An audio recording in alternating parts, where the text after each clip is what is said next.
Hello, it's Andy Graham of Ask Andy Show. Traveled 16 plus years non-stop in 90 countries. I'll soon be in Ecuador, then I'll be in Europe in the fall. I'm home visiting because my father died. Today I took my first all baking soda shower. Baking soda, I think, is a brand name, but it's bicarbonate soda in other countries. Something like that, bicarbonate, the soda. And it's a very natural ingredient, and it's alkaline, which means that it's your body's got,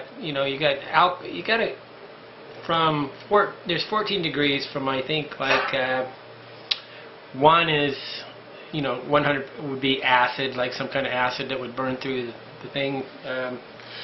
I guess certain types of food are very high in acid.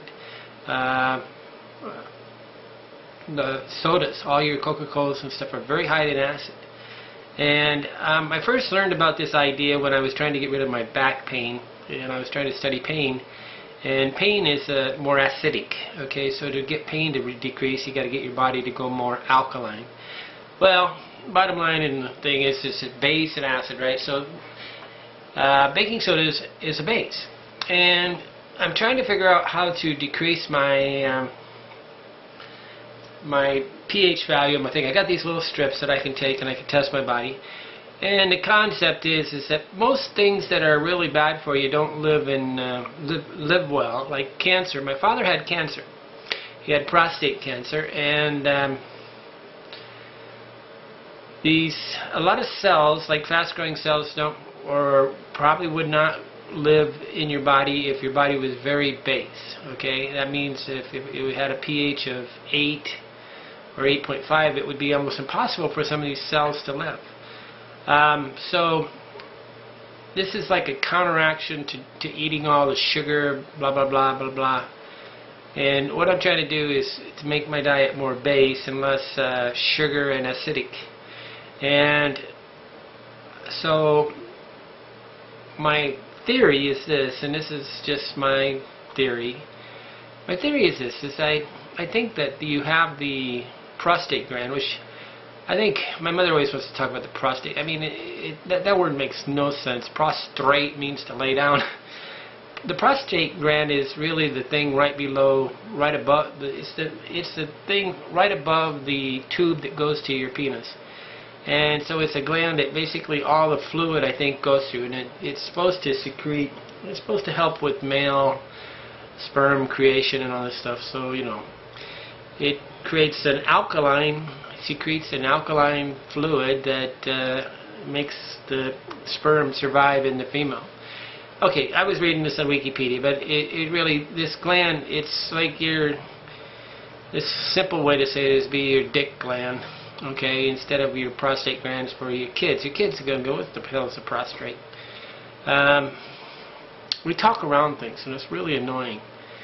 But as I can tell, I got on cancer.org, and 1 in 7 people in America are going to have prostate cancer. Now, this is not a very serious type of cancer, except for my father.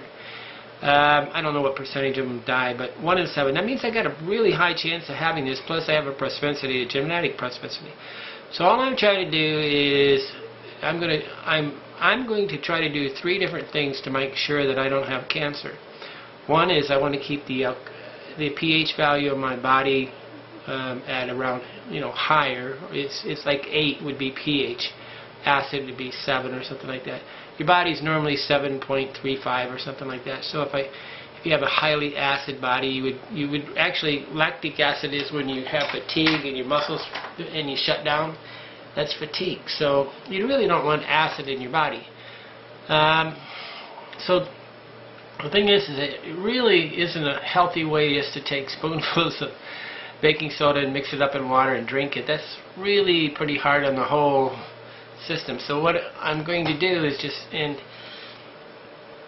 what it is my belief. My belief is not that they want to say that this thing causes cancer, this thing causes cancer. I don't really, I think any of these things, any kind of drug in too much is going to cause cancer, or chemical or toxic stuff or whatever. What I believe happens, in my belief, is that, you know, it's the sum total of the whole massive amount of things that enter your mouth or enter your skin, and that go through, basically would go through my penis into the, you know, urine. So basically that's the final trap right there, where all this stuff would just settle it away. I'm not guaranteeing I'm correct in that, but you know, it's not really the point. The point is that these chemicals, the sum total of all the chemicals that I drink or I eat or I put on my body. So if I can lower the alkaline, a lot of this stuff. So I watched a really good, it's like video the other day, and see if I can pull it up. He said something. It's called like MERS, M-E-R Hero. It's about you know, staph infections and stuff like this. And what he said is that when you have processed food, is what you've got is you've got the corporate chef, okay, and the corporate chef wants you to eat everything. Like, I have this addiction to crackers. I really like crackers, and in a way, what I think happens is, I think, hold on one second, let's see if I search for this. I think because there's something in the crackers that is like addictive to me, and you can see that it behooves a corporation to add chemicals that would make you really want that type of food. And so when he said it's the corporate chef, he says anytime you allow the corporation to cook your food, you're a little bit crazy, right? And I agree with him in a way. I'm not going to sit there and say it's just carte blanche, but basically I thought about it for years of getting rid of processed diets. Okay, but today I took a bottom line is I want to get rid of all processed food. I try to eat just normal foods, anything that's not, you know, not in a package. Basically, if it's in a package and it's got ingredients, I shouldn't eat it. And this is relatively easy for me as a single person. When I go to a restaurant, it becomes really hard. If I buy my food in the supermarket, it becomes simpler. And overseas where I live, it's really simple because most of the food is not processed. But what I also want to do is lower my alkaline thing in an easy way. And if you think about chemicals that touch your body, if you put shaving cream on your body, that's the first thing you can do. Then I'm going to put aftershave on my body. I'm going to put shampoo on my body. I'm going to put soap on my body.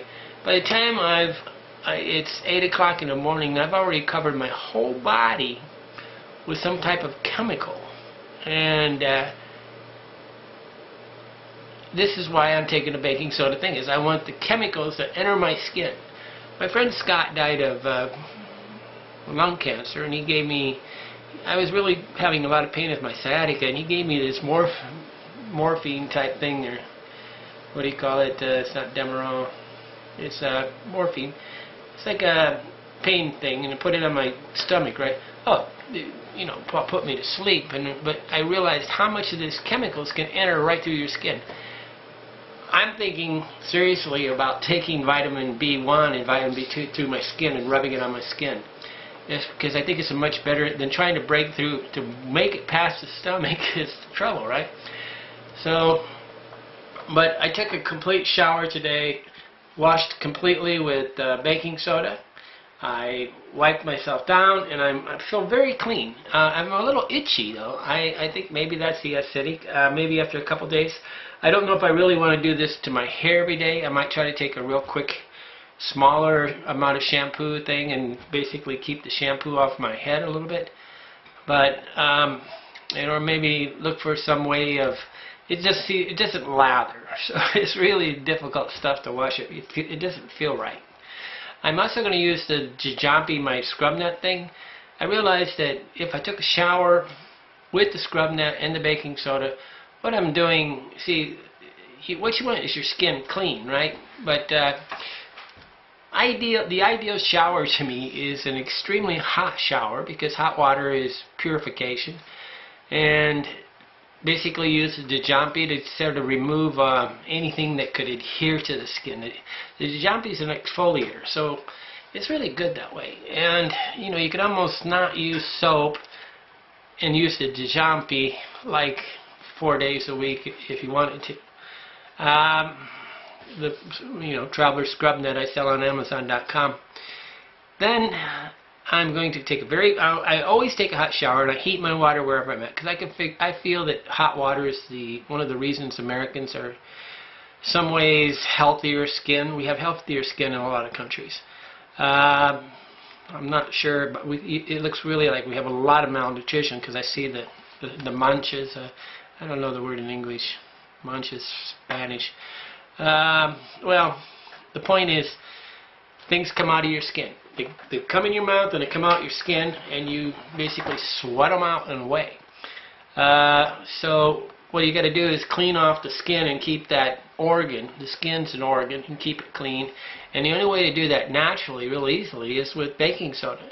And I'm not going to just say concentrations of baking soda is natural.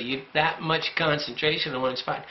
I used to take showers in the lake, in the river, Fawn River down here, and we used to take sand to clean. And we'd take sand and rub it all over our body. And if I was at the ocean, I would think I would take a sand shower. It's salt, it's going to clean your body, and then turn around and wash off with fresh water. But the fresh water, you know, is the hard part. Getting hot fresh water is tough.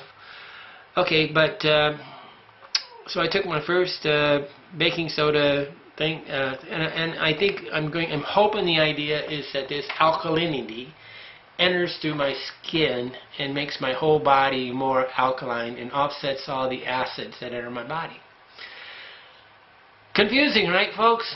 But the goal is, I think if I gave up all the processed food and sugar, anything, sugar doesn't necessarily get I mean, it's different, but if I give up all processed food, everything that would enter through my prostate gland wouldn't be laced with all these chemicals and weird things, right? And maybe I wouldn't hear it. But the big problem with sugar too is that sugar and testosterone. Testosterone is a male hormone, but sugar feeds fast-growing cancer cells, so they need sugar. But basically, if a cancer cell started and it was in a kind of a little bit of a pH alkaline, little base blood system, as opposed to sugar-charged blood, it might just die. So it's about making the conditions for cancer cells just a little bit inhospitable. And it's not really that difficult. The idea of taking baking soda every day as a spoonful in water is a little tough. More than 1 or 2 or 3 spoonfuls and start feeling weird. Makes my head feel weird. But on the contrast, there's these guys that are doing this MMS stuff, which is like the chlorine. It's like adding chlorine to your body. It's kind of the same idea in a difference. I'm not going to say these are miracle things, and I'm not going to say they cure everything, but I think that you can. All I'm trying to do is optimize my chances that I don't get cancer, and I want to be healthier and not. Because sugar is kind of addictive, because it oversecretes, I think, insulin, and then you crave insulin, and then you go into this thing. If you eat a piece of sugar, anything sugar in the morning, you're going to crave sugar all day long. If you don't eat sugar in the morning, then you don't really crave food as much, because you get this weird kind of vicious circle going on. Okay, my first baking soda shower. Sorry to be so verbose, but it's kind of interesting for some of you, I'm sure.